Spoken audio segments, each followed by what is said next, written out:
Welcome to Movie Recaps in 10 Minutes channel, but isn't in 10 minutes. Your popcorn is ready. Let's start. In 1964, a young girl named Estella was born with her hair half black and half white. She has always had a creative passion and a rather feisty personality. Her mother, Catherine, notices and nicknames her Cruella. Catherine brings Estella to a private school where she promises to behave. However, the other children mock her because of her hair, and her only friend is another girl named Anita, along with a dog she finds and names Buddy. After causing much mischief throughout her time at the school, Estella is expelled. Catherine laments their situation and goes to ask for help from her employer, who is hosting a winter ball at their estate.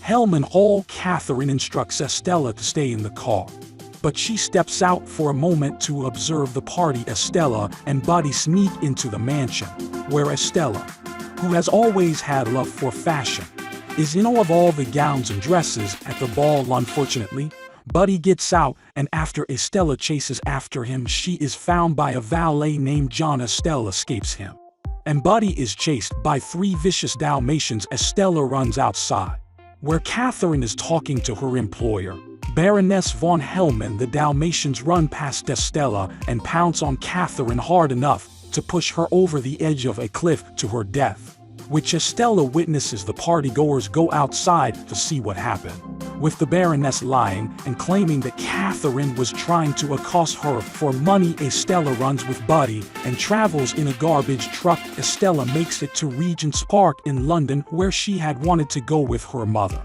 and she realizes that she is missing the necklace her mother had given her to hold on to. She falls asleep by the fountain and is found the next morning by 2 delinquent boys, brothers Horace and Jasper Badoon, along with their dog Wink. They are trying to swipe from the fountain when they meet Estella. Jasper determines that she doesn't have a family, and the 3 run away together. When an officer catches them, Estella joins the boys at their hideout, and Jasper tells Horace that they should keep her around because having a girl might make her seem like an innocent distraction to people they plan to rob. Estella dyes her hair to go along with the schemes and be unrecognizable. 10 years later, Estella continues to pull off crimes with Horace and Jasper to support themselves, plus Buddy and Wing. Estella also continues to work on her fashion ideas. On Estella's birthday, the brothers surprise her with a job for the Liberty department store downtown. As Jasper had noticed her always staring at the place, she is very grateful to them. Estella begins working at Liberty as a cleaning woman for a rotten boss named Gerald. He never gives Estella a chance to present her ideas and treats her awfully. Horace and Jasper bring her lunch, and Horace thinks the place can be robbed, but Estella wants to work honestly, only to have the trash she is taking out get poured onto her. When the bag rips open, Gerald then brings her back in and tells her to clean overnight. She steals a liquor bottle from his office that night and goes to the window display, which Estella finds hideous. Estella wakes up hung over by the window with Horace, Jasper, and other patrons seeing the display, which Estella changed radically to appeal more to her style. Gerald sees and prepares to fire Estella until he is informed that the Baroness, who owns the store, is arriving. Estella hides with Horace and Jasper, who proceed to nick Gerald's wallet and grab a few goodies. The Baroness asks who did the window display, which she actually likes. Gerald says that Estella is the culprit and is being fired, but she instead tells her assistant Jeffrey to give Estella her business card. Estella runs off with the Badins in celebration of moving on up. Estella begins to work at the house of Baroness, coming up with dress ideas and designs. She sees very quickly that the Baroness is a cold and soulless woman. She only critiques the work of her employers and has rather sociopathic tendencies, such as using a razor to cut the sleeves off Estella's design and not care when she accidentally nicks Estella's hand. After work, she stops by a shop operated by a man named Artie, who quickly befriends Estella's, and she likes his fashion sense. She also notices a red dress made by the Baroness in the window. Throughout her time working, Estella shows the Baroness that she truly does have a talent for fashion. However, Estella changes her tune toward the Baroness when she sees that she is wearing her mother's necklace, despite the Baroness claiming it is a family heirloom. When she tells Estella that a former employer tried to rob her and then fell off the cliff, Estella begins to feel pure hatred for the Baroness. Estella brings the news to Horace and Jasper, seeing it as an opportunity to pull off the heist, especially seeing as how the Baroness is set to host an upcoming gala. Estella memorizes the Baroness's schedule and how the guards work and move around to plan for the heist. She knows that she will be recognized if she tries to attend, but she knows someone who can arrive on the night of the gala. Horace and Jasper sneak into the building under the guise of pest exterminators, using Wink as a fake rat. Jasper then makes his way to the security cameras as the heist commences. Estella leaves her wig off and retains her natural hair, showing up in disguise as Cruella and wearing the Baroness's dress she saw in Artie's shop. She stuns everyone in attendance, including the typically unimpressed Baroness. Also viewing and astonished is Anita, who is a journalist and recognizes Estella from her hair. Estella subdues the Baroness's guards before having a seat with the Baroness when Horace approaches the safe with the necklace.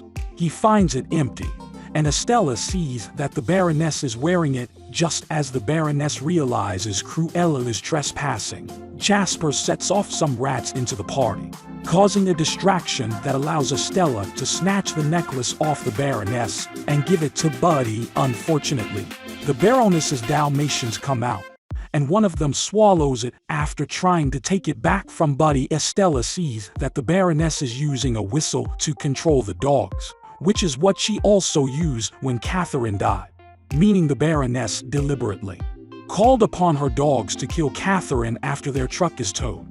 Estella hotwires a car to get away with the Budens and their dogs. Estella stops and cries over the fact that her boss murdered her mother the next morning. Estella is still acting as her Cruella persona, ordering Horace and Jasper to steal the Baroness's dogs so one of them can pass the necklace. Estella then goes off to Anita's workplace, still as Cruella, and asks her to get the word out about her personal exploits. Meanwhile, Horace and Jasper find the Dalmatians as they are being given baths, and they use Wink as bait to get them to come out before taking them away and Cruella soon begins to crash many more events held by the Baroness, and with Anita covering it in the paper, Cruella becomes a fashion sensation, completely upstaging and overshadowing the Baroness. She grows more and more agitated, even firing her lawyer Roger for failing to have Cruella arrested, then instructs Estella to come up with a new design for an upcoming spring collection presentation. Estella orders a special material and creates the dress, which the Baroness is clearly impressed by, although she plans to take credit for it. Estella has Horace and Jasper sneak into the house of Baroness and create a commotion to make it appear as though Cruella tried to break in, leading the Baroness to have her dresses stored inside a top-secret vault back at home. Estella's increasingly arrogant behavior has begun to put a strain on her relationship with Horace and Jasper. The Baroness holds her spring collection show, but when they open the vault, a swarm of moths fly out, having torn through almost all the dresses. This is because the material with which Estella made her dress were special cocoons outside.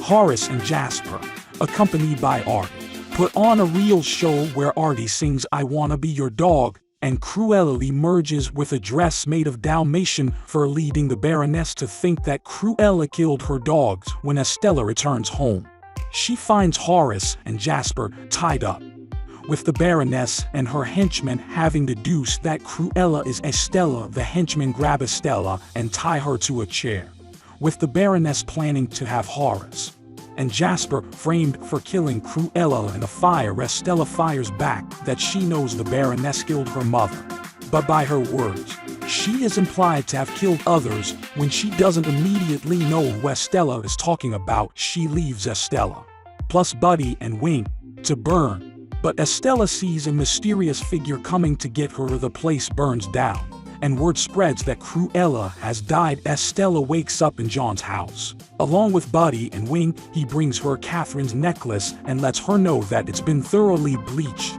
which, to Estella's surprise, contains a key to a box. Inside the box is a birth certificate of Estella's. John then reveals that the Baroness is Estella's true biological mother, although the Baron didn't want children. The Baroness thought being a mother would hinder her success, so she ordered John to have the baby killed after she was born. But he instead found Catherine and gave Estella to her to eat, so she can be raised properly. Estella is in disbelief and runs away. Stealing a motorcycle from a delivery boy, she rides back to Regent's Park, where she addresses the space as Catherine while she is in disbelief at being lied to about Catherine not being her mother. She still viewed her as such, and now decides to embrace her new identity as Cruella. Estella gets a truck and busts through the front of the police station, then sets Wing inside to get a key to Horace and Jasper's cells. Although they break out, they are still mad at Estella for how she treated them after she tells them about the Baroness being her real mother. They go back to John's home, where she says that Horace and Jasper are her family. They then gather to come up with a final plan to bring down the Baroness. And Estella later goes to Artie for help as well. Horace comes back with the Baroness's Panther DeVille car, and Estella likes the sound of the name. The Baroness hosts another ball. We're all in attendance are wearing wigs to honor Cruella. Estella grabs a pen and pokes the Baroness, distracting her long enough to grab her dog whistle. She uses it to bring the Dalmatians outside by the cliffside. Horace, Jasper, Artie, and John gather people to start heading outside. Estella gets the Dalmatians to obey her, and then reveals to the Baroness that she is her daughter. The Baroness once again takes credit for Estella's talent and pretends to want to take over the business alongside her. She approaches her as if to hug her, but instead pushes Estella over the edge. This is witnessed by everyone, just as the police arrive, and the Baroness is unable to cover it up. Luckily, Estella prepared for this, and she uses a parachute to stop her fall as the Baroness is being arrested. Cruella arrives, once again surprising everyone. Estella, through narration, reveals that she bequeathed her will to Cruella, knowing that Baroness would try to kill her, which now leaves her with her mother's fortune. Cruella holds a funeral for Estella, then takes Horace and Jasper plus Buddy, Wing, and the newly adopted Dalmatians back to the estate together with John and Artie as part of the team. Cruella tells the brothers that she has some big plans in store. Cruella leaves a Dalmatian puppy named Pongo at Roger's home and another named Perdita at Anita's home. Roger, who has now become a songwriter, begins to write Cruella's iconic theme song. Subscribe for more videos like this, turn on notifications, and leave a like to help the channel out. Thank you for watching.